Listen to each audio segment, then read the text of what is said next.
En 2021, les équipes de la Fondation Vincent de Paul ont soutenu leurs efforts et les dispositifs de prise en charge pour lutter contre le virus du Covid-19. Cette deuxième année de crise sanitaire marque une nouvelle fois la vie des établissements de la Fondation. Les valeurs d'humanité restent toujours au cœur des préoccupations de nos équipes. Cette année 2021, riche d'expériences, nous permet de concrétiser et d'évoluer dans les projets menés au sein de la Fondation Vincent de Paul. Dans le secteur de la santé, au sein du groupe hospitalier Saint-Vincent, cette année, les 5 établissements du groupe hospitalier ont dû redoubler d'efforts pour vaincre le Covid-19. L'Agence régionale de la santé a donné au groupe le label d'établissement pilote des vaccinations Covid-19. En janvier 2021, a débuté l'ouverture des centres de vaccination à la clinique Sainte-Barbe et Saint-Luc. La préfète du Bas-Rhin, Madame Josiane Chevalier, et des représentants de l'ARS sont venus à plusieurs reprises en visite au sein des cliniques de la Fondation pour faire des points réguliers sur la crise sanitaire et la vaccination. En fin d'année, a été installé un PET scan, un équipement supplémentaire de pointe à visée diagnostique au service des patients atteints de cancer, en collaboration avec l'équipe médicale de Strasbourg Oncologie Libérale à la clinique Sainte-Anne. Les équipes du service pharmacie ont également inauguré un nouveau robot PDA, préparation des doses à administrer. L'ouverture des nouveaux locaux à la maternité Sainte-Anne et des nouveaux travaux au centre de dialyse se sont déroulés à cette même période. La nouvelle conférence médicale d'établissement du groupe hospitalier Saint-Vincent accueille de nouveaux représentants avec à sa tête le docteur Franck Couturier en 2021. Une nouvelle prise en charge au sein de l'hôpital de jour de soins intégratifs en oncologie à la clinique de la Toussaint est proposée aux patients pour une meilleure prise en charge par l'équipe du docteur Bagot. L'enquête Dites-nous, lancée en début d'année pour le bien-être des salariés, a permis la mise en place de nouveaux dispositifs ou équipements tout au long de l'année 2021. En 2021, du côté du secteur enfance, les équipes traversent de nombreuses difficultés. Plus durement touchées par la crise sanitaire, les équipes ont redoublé d'efforts pour protéger les enfants dans ces périodes. Des difficultés de recrutement et de valorisation des métiers de l'aide à la personne se font de plus en plus présentes dans tous les établissements.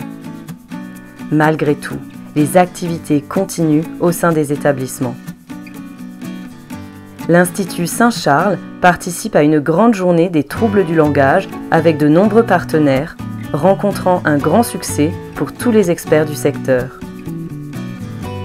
L'Institut médico-éducatif Le Rosaire de Rethel s'est transformé en salon de coiffure pour tous les enfants et adolescents de l'établissement pendant la crise du Covid-19 en raison de la fermeture des salons de coiffure.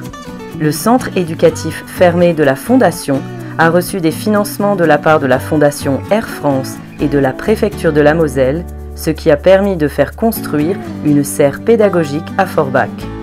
Les adolescents ont pu commencer à travailler et semer leurs premiers plants.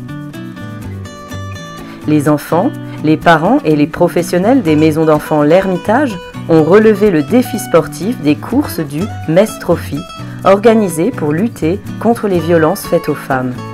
Plus d'une centaine d'inscrits ont représenté la Fondation Vincent de Paul. Quelques mois après la construction, l'inauguration de la serre pédagogique du centre éducatif fermé a eu lieu, entourée des partenaires et de nombreux médias locaux. La classe externalisée du DITEP de Sarreguemines est arrivée 3e lauréate du concours pédagogique Papier-Crayon organisé par le SIDEM, Syndicat des déchets ménagers de Moselle-Est, de Sarreguemines.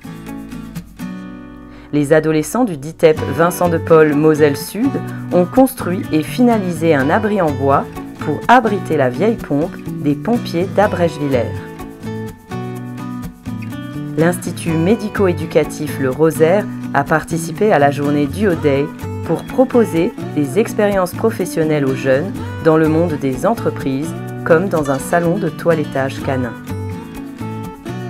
le forum Éthique Enfance 2021 a été organisé pour les professionnels du secteur de l'enfance lors d'une journée à Strasbourg. Dans le secteur personnes âgées, les équipes se sont mobilisées tout au long de cette année 2021 pour le bien-être des résidents. En mars, a eu lieu l'organisation du premier comité de réflexion éthique du secteur personnes âgées pour tous les établissements.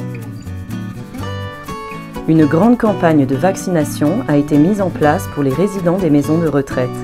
Les équipes se sont constamment adaptées aux mesures sanitaires tout au long de l'année 2021. Le projet du nouveau Saint-Gothard suit son cours, avec un nouvel accord pour une résidence temporaire et des travaux engagés au centre Paul Strauss à Strasbourg. Le déploiement de plusieurs outils numériques dans le secteur a été réalisé avec un accent prononcé sur la mise en place de la télémédecine dans tout le secteur. Des Olympiades ont eu lieu à la maison de retraite Saint-Gothard à Strasbourg, organisée pour les résidents par l'équipe d'animation. La maison de retraite Saint-Joseph à Strasbourg a accueilli 2 volontaires en service civique Solidarité Senior pour une durée de 8 mois. Du temps au service et pour le bien-être des résidents. Dans le cadre de la Semaine nationale de prévention et de lutte contre la dénutrition, les résidents de la maison de retraite Saint-Luc à Schirmeck ont mis la main à la pâte pour réaliser des tartes au fromage blanc enrichies. Une visite de la ministre Brigitte Bourguignon, déléguée chargée de l'autonomie, à la maison de retraite Saint-Gothard s'est déroulée en 2021, annonçant le déploiement territorial du plan d'investissement du Ségur de la santé. Les bénévoles d'associations partenaires ont organisé des marchés de Noël à la maison de retraite Saint-Charles et à Saint-Luc. Dans le secteur solidarité, l'année 2021 reste celle de l'adaptation, tant pour les salariés que pour les usagers du secteur. Une cérémonie de la première pierre de la résidence d'accueil au village Saint-Charles à Schiltigheim a été organisée en 2021 avec tous les acteurs de ce projet pour des personnes en souffrance psychique stabilisées. Le maintien des activités et des relations avec les partenaires sociaux sur tout le territoire du Grand Est était la priorité du secteur solidarité en 2021. Des événements internes et des sorties ont été proposés aux usagers pour maintenir la qualité de prise en charge et un accompagnement toujours plus personnalisé. À l'été 2021, plusieurs représentations théâtrales ont été proposées dans le secteur solidarité et celui des personnes âgées par le Théâtre national de Strasbourg, une nouvelle ouverture sur la culture pour les usagers.